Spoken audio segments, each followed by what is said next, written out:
Are you looking to move to Arizona this year in 2022 and you're trying to decide whether or not you should rent or purchase your home? In this video, I'm going to be going over some of the things or some of the reasons why, in my opinion, it would be better to buy. But ultimately, it comes down to a few certain things that you need to decide on your own whether or not you should purchase. If we haven't met, my name is Mana with Loan Depot, helping you achieve homeownership with Aloha. Now, one of the things that you definitely want to consider it doesn't matter whether you're purchasing or you're renting, you want to look at your budget and see what it is that you can afford, what you're willing to pay every single month. A general rule when it comes to this is you're going to want to keep your housing payment under 30%, between 25 to 30% of your gross monthly income. Now, say your monthly income is $4,000. You're gonna wanna keep your housing payment roughly around $1,000, which is 25%. You can go up to $1,200,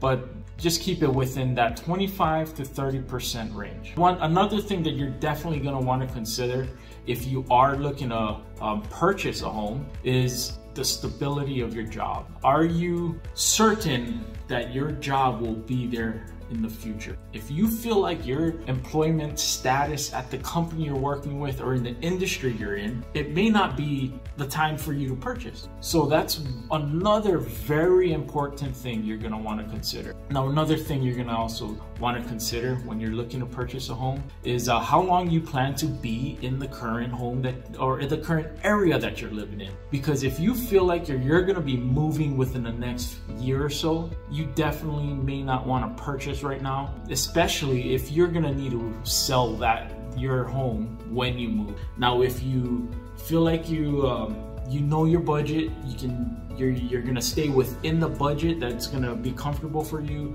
You have a stable job, you know it's gonna be there for the foreseeable future, as well as you love the area or you like the area that you're gonna be purchasing in, maybe you can consider purchasing a home. Now, another thing that you definitely wanna factor into your decision as well, whether or not to purchase or rent, is are you ready to be a homeowner? Because a lot of times after you purchase a home, things happen. Appliances break. You need to maintain the roof. You need to change plumbing. There's all types of things that could come up once you become a homeowner. So are you emotionally and financially ready to take on those when the time comes? If it ever happens. So I want to show you an example of the average home price right now compared to the average rent in Arizona in 2022 currently, and it's August, the month of August right now, and the numbers I'm actually going to be showing you are from the most recent numbers that I could find online. So according to apartmentlist.com, average rent in Arizona,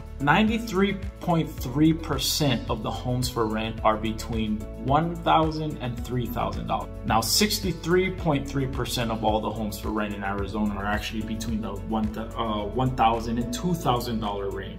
So I wanted to kind of just take the high end of that and show you in this example I'm about to show. If you were to rent a home for $2,000 compared to what the average home value in Arizona is right now, which is around $439,225. If you look at the appreciation in the last year in Arizona, homes have gone up 25.8%. Now, in my opinion, that is not sustainable. Generally, historically, homes appreciate at 4%. A lot of people are thinking that the market's gonna drop. Well, it dropped from 25.8%. I would say yes, I believe, in my opinion. I'm not a professional in engaging it, but I mean, just being in the industry and seeing everything every day, I do feel that we cannot sustain 25.8%. But if it does drop, what are we gonna do? A year over year of 10 to 12%? So what I wanna go through right now is it's called the TCA, and I wanna give a shout out to Mortgage Coach because the tools that they give us to utilize to help you,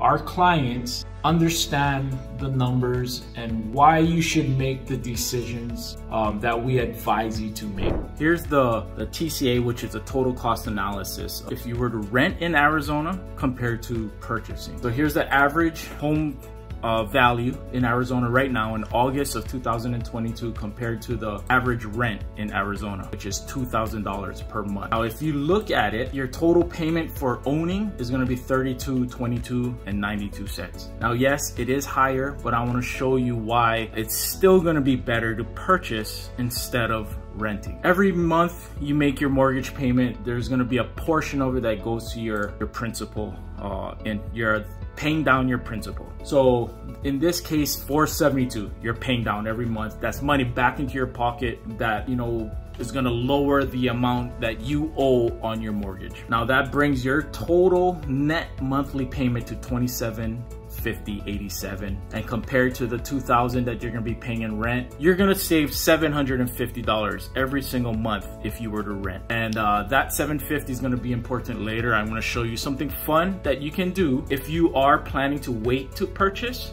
and you do plan to rent. So if you look on the right hand side, you're going to see this rent versus principal paid in 6 months. In 6 months, or in 60 months, which is 5 years, you're gonna be paying almost $200,000 in rent, all right? And in that same amount of time, you're gonna be paying $32,000 into your principal. So what is that saying? Every month you're paying $2,000 in rent. All of that is going to your landlord.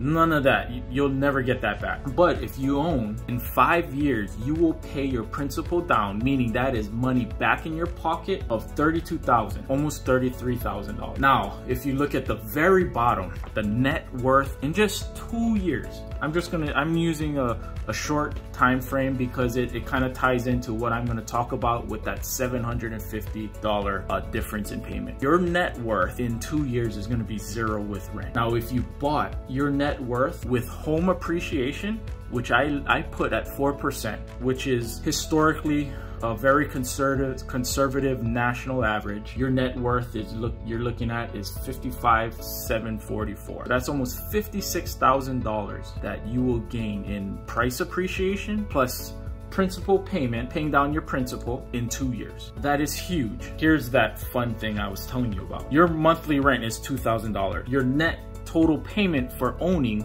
was $27.50.87, which is a difference of $750.87. So I said there's something fun for you to do. If you can do this, you pay, instead of the $2,000 rent that you owe every single month, you add $750.87 every single month into a bank account that you will never touch. If you were to do that, if you take this $750.87 and you put it just into a bank in 2 years, or you don't make anything on putting anything in the bank, on your money in the bank, because if you look at your interest rate that you actually receive on your checking savings account and savings account, it's very minimum. So you can, in 2 years, you'll have $18,021. That's if you just put it into the bank. But say you put just 1 year's worth into the bank, you're gonna build up $9,010. Now take that $9,010 and put it into an indexed fund. And I used a dividend income of 2%, which is very conservative. I mean, if you do your research, and this is something you're gonna have to do on your own because I am not an investment advisor,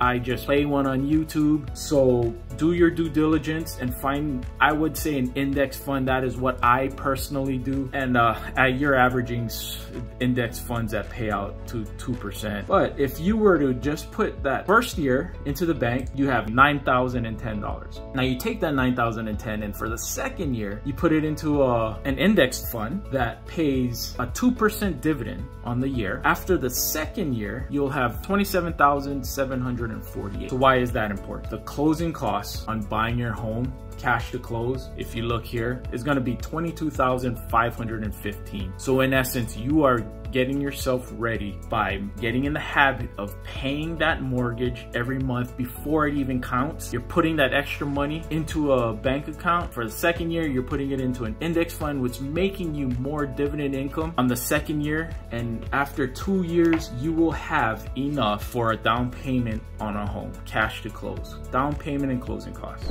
So for more tips of living in Arizona, check out this playlist. You can also click the bell to be alerted every time I post a new video.